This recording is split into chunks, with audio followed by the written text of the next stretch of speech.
ఇది మంత్రపుష్పం వివరణ యొక్క రెండవ భాగం. మంత్రపుష్పం మరియు నారాయణ సూక్తం యొక్క యూట్యూబ్ వీడియోల లింక్లని ఈ వీడియో డిస్క్రిప్షన్లో ఉంచుతున్నాను, చూడండి. విశ్వమంతా శక్తి మరియు పదార్థములతో నిండి ఉంది. ఆ రెండూ కలిసి మనసు లేని జన్మలు ఎత్తడం సాధారణంగానే జరుగుతూ ఉంటుంది. మనసు లేని జన్మలు అంటే ప్రాథమిక మనసు లేకుండా శక్తి పదార్థంతో కలిసి ఉండడం. ఉదాహరణలు: నిరంతరంగా చలిస్తున్న అనంతమైన నక్షత్రాలు, మిల్కీవేలు, గెలాక్సీలు, గ్రహాలు మరియు గ్రహశకలాలు, విసిరిన రాయి కూడా అలాంటిదే. ఇవన్నీ శక్తి ప్రవేశం జరిగిన కనబడుతున్న పదార్థాలు. వీటిలో ఉన్నటువంటి శక్తి వీటిని చెలింపచేస్తూ ఉంటుంది. కానీ వీటిలో మనసు ఉండదు. అంటే ఒక ఆలోచనతో లేదా కోరికతో చేసే పని అంటూ ఉండదు. భావాలు, భావోద్వేగాలు ఉండవు. వీటిలో శరీర రక్షణ, పోషణ, పునరుత్పత్తి లాంటి క్రియలు జరగవు. కానీ కొన్ని ప్రత్యేక పరిస్థితులలో శక్తికి భూమి మీద మనసు ఉన్న జన్మలు కలిగాయి. అంటే పదార్థంతో చేయబడిన శరీరంలో ప్రాణశక్తితో పాటు ప్రాథమిక మనసు కూడా ప్రవేశించడం. అందువలన జీవి పుట్టుక జరిగింది. వీటిలో శరీర రక్షణ, పోషణ, పునరుత్పత్తి లాంటి క్రియలు మరియు ఆ క్రియలు సజావుగా జరగడానికి 6 గుణాలు ఉంటాయి. భావాలు, భావోద్వేగాలు ఉంటాయి. శక్తులన్నీ నాశనం లేనివి. ఒక శక్తి ఇంకో శక్తిగా మారి మరో పదార్థంలోకి ప్రవేశిస్తుంది. ఉదాహరణకు సోలార్ ప్యానెల్ మీద పడిన సూర్యకాంతి శక్తి విద్యుత్ శక్తిగా మారుతుంది. శక్తి లక్షణాలు పదార్థ లక్షణాల కంటే భిన్నంగా ఉంటాయి. ఉదాహరణకు రాయిని చేయితో పట్టుకోవచ్చు, కానీ అయస్కాంత శక్తిని పట్టుకోలేం. విశ్వశక్తి నుంచి వచ్చిన అనేక శక్తులతో పాటు వచ్చిన ఒక అంశయే ప్రాణశక్తి. అదే ఆత్మశక్తి. శక్తులు కంటికి కనపడవు, కానీ వాటి ప్రభావం పదార్థం ద్వారా ప్రకటితం అవుతుంది. ఉదాహరణకు విద్యుత్ శక్తి కనపడదు, కానీ దాని ప్రభావం వల్ల ఫ్యాన్ తిరుగుతుంది.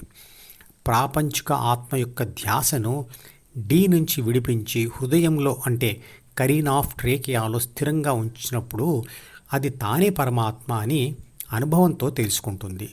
ధ్యాన పద్ధతుల గురించి ఇదివరకు చేసిన వీడియోలు చూడండి. 13వ అధ్యాయము 14-15 శ్లోకాలలో కృష్ణుడు అంటాడు: విశ్వశక్తి నుండే ప్రాణులు వచ్చాయి. విశ్వశక్తియే వాటికి మూలం అని తెలుసుకున్నప్పుడు జీవులు ధ్యానం ద్వారా ఆ మూలం వైపు నడవాలని లేదా ఆ మూలం తెలుసుకోవాలని కోరిక కలుగుతుంది. ఆ కోరికను ధ్యానం ద్వారా ఆచరణలో పెట్టినప్పుడు అవి జీవించి ఉండగానే మళ్ళీ విశ్వశక్తిని చేరుతాయి. విశ్వశక్తి నుండి సూర్యుడు, సూర్యుడి నుండి భూమి, భూమి మీద జీవి ఉద్భవించింది. జీవుల పరిణామ క్రమంలో మనిషి ఉద్భవించాడు. మనుషులలో ఏ మనిషి అయితే ఎలాగో ధ్యాన విద్యను అనుభవపూర్వకంగా తెలుసుకొని యోగి అయ్యాడో అతనే మనువు. అతని నుండే వేదాలు, వేదాల నుండి ధ్యాన పద్ధతి వచ్చింది. అది నేర్చుకొని ధ్యానం చేసే ఏ మనిషి అయినా యోగి అవుతాడు. యోగులు మాట్లాడేదే వేదం అవుతుంది అంటుంది భగవద్గీత. ధ్యానం చేసే శక్తి సహజంగానే ప్రతి మనిషిలో దాగి ఉంది. ప్రయత్నం చేస్తే అందరికీ ఈ ఫలితం వస్తుంది. తల్లిదండ్రుల కలయికతో తల్లి గర్భంలో ఏర్పడిన పిండకణంలో ప్రాణశక్తి, ప్రాథమిక మనసు మరియు శరీర పదార్థం ఉంటాయి. ఇది శక్తికి ప్రాథమిక మనసుతో కూడిన జన్మ. ప్రాథమిక మనసు ప్రాణశక్తిని ఉపయోగించి జ్ఞానేంద్రియాలతో సహా శరీరాన్ని నిర్మిస్తుంది. శరీరంలో జరిగే జీర్ణ, శ్వాస, గుండె క్రియలను ఎవరి ప్రమేయం లేకుండా నియంత్రిస్తుంది. మరియు శరీర రక్షణ, పోషణ, పునరుత్పత్తి అనే 3 బాధ్యతలు నిర్వర్తించడం కోసం కామ, క్రోధ, మోహ, లోభ, మద, మాత్సర్యాలు అనే 6 చెడు గుణాలతో ఆత్మను ప్రాపంచిక అనుభవాల కోసం ప్రేరేపిస్తుంది. ఆ ప్రేరేపణతో ఆత్మ ప్రాపంచిక అనుభవాల కోసం జ్ఞానేంద్రియాల ద్వారా ప్రపంచంపై ధ్యాస పెడుతుంది. ప్రపంచమును అనుభవిస్తుంది. అనుభవం నుంచి సమాచారం సేకరిస్తుంది. సేకరించిన సమాచారంను విశ్లేషిస్తుంది. విశ్లేషించిన సమాచారాన్ని సూచనలుగా లేదా కోరికలుగా ద్వితీయ మనసులోని డీలో రాస్తుంది. రాసిన దానిని అవసరమైనప్పుడు తీసి చదువుతుంది. చదివిన దానిని ఆచరిస్తూ అనుభవాలు పొందుతూ మళ్ళీ మళ్ళీ అనుభవాలకే అలవాటు పడుతుంది. ఇవన్నీ ఆత్మ చేసే 7 పనులు.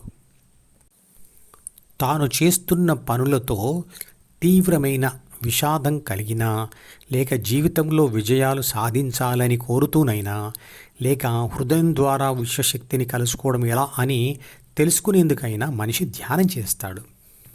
మంత్రపుష్పం యొక్క మిగతా భాగం తర్వాత వీడియోలో వివరిస్తాను. మధుపదం యూట్యూబ్ ఛానల్లోని ప్రతి వీడియోకి ఒక నెంబర్ ఇవ్వబడింది. 1వ నంబర్ వీడియో నుండి మొదలుపెట్టి వరుసగా చివరి వీడియో వరకు చూస్తేనే ఆత్మశాస్త్రం సంపూర్ణంగా అర్థమవుతుంది. ఈ వీడియో డిస్క్రిప్షన్లో ఉంచిన మధుపదం ప్లేలిస్ట్ లింక్ ద్వారా అన్ని వీడియోలు వరుసగా చూడవచ్చు.